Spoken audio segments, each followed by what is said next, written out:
हा रस्ता वारंवार गायब होतो, हा रस्ता चोरीला जातो आणि चोरीला गेल्यानंतर परत 6 महिन्यानंतर उगवतो. पनवेल महानगरपालिकेला मला विचारायचं आहे, हा रस्ता कायमस्वरूपी का नाही बनवला गेला? नमस्कार, मी लक्ष्मण वानखंडे, खारघर शहर सचिव. तुम्ही बघू शकता हा ब्रिज आहे कोकणातली आणि इथं एक आमच्याकडे 2 दिवस झाले एक कंप्लेंट येते लोकांची. ती कंप्लेंट म्हणजे अशी आहे की इथला रस्ता चोरीला गेला. बघू शकता तुम्ही, हा रस्ता जो आहे तो चोरीला जातो, नेहमी चोरीला जातो आणि हे मला असं वाटतं की 2 ते 3 वेळा झालेला आहे.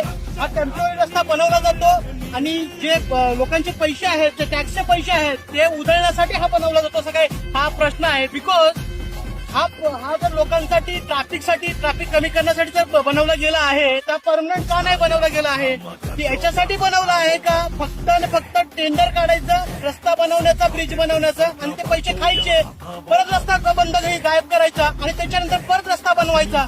मला असं वाटतं की ह्याच्यामध्ये फक्त पैसे खाण्यासाठी महानगरपालिका हे काम करते असं मला विचारायचं आहे महानगरपालिकेला. आणि हा जो रस्ता जर टेम्पररी बनवण्यात येतोय तर त्याला हा जो रस्ता तुम्ही बघू शकता, हा ब्रिज आहे, तसं तुम्ही का ब्रिज नाही बनवू शकत? तुम्ही बोलता ना पाण्यासाठी आता पाऊस येतोय तर पावसासाठी जर आम्ही बनवतोय हा किंवा पाणी येण्यासाठी जाण्यासाठी हे करतोय तर तिथे तुम्ही हा जो ब्रिज आहे त्याच्या तो ब्रिज आहे तसा बनवलं तर काय प्रॉब्लेम आहे?